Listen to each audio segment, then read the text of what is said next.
টাকা, টাকা মানে তৃণমূল দুর্নীতি আর তৃণমূল সমর্থক শব্দ। সে মৃত হোক আর ঋত হোক, আসল লড়াই হচ্ছে তৃণমূলের 12টি ব্যাংক অ্যাকাউন্টে যে কয়েক হাজার কোটি টাকা আছে তার দখলদারি নিয়ে।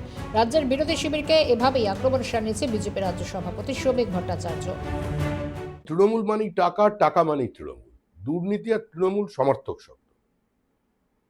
সেই জন্য মৃতই হোক কিংবা ঋতই হোক, লড়াই আসলে ওই 1 ডজনের বেশি অ্যাকাউন্টে যে কয়েক হাজার কোটি টাকা পড়ে আছে তার দখলদারি নিয়ে।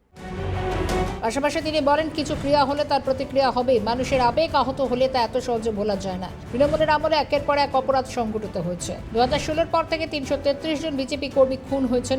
রাজ্যের বিরোধী দলনেতাকে জীবন্ত পুড়িয়ে মারার চেষ্টা করা হয়েছে। এরই প্রতিবাদে গর্জে ওঠেন বিজেপি রাজ্য সভাপতি। এত সহজে ভোলা যায় না। আমি যতই আবেদন করি, আমার আবেদনে মানুষ সাড়া দিয়ে দেবে? এত সহজ?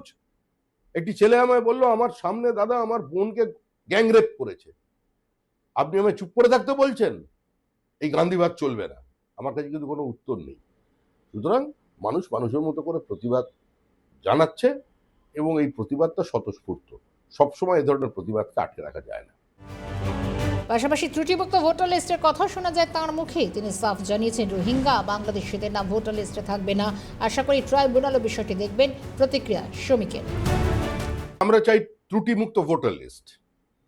পশ্চিমবঙ্গে যেভাবে এসআইআর এর কাজ হয়েছে খুব একটা মসৃণ ভাবে হয়নি। সেখানেও বিডিও অফিস ভাঙচুর হয়েছে, রাস্তায় অবরোধ করা হয়েছে, নিরপরাধ মানুষের উপর আক্রমণ করা হয়েছে বিজেপি কর্মীদের হাত থেকে। এমনকি বিজেপি বিধায়কদের কাছ থেকে ফর্ম কেড়ে নিয়ে সেখানে আগুন লাগানো হয়েছে।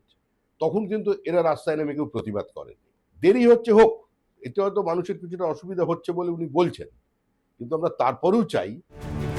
রাজ্যে পালা বদলের পর ক্ষমতা এসেছে নতুন বিজেপি সরকার। তারপর থেকে রাজ্যে একের পর এক দুর্নীতি পর্দা ফাঁস করতে তৎপর রাজ্য সরকার।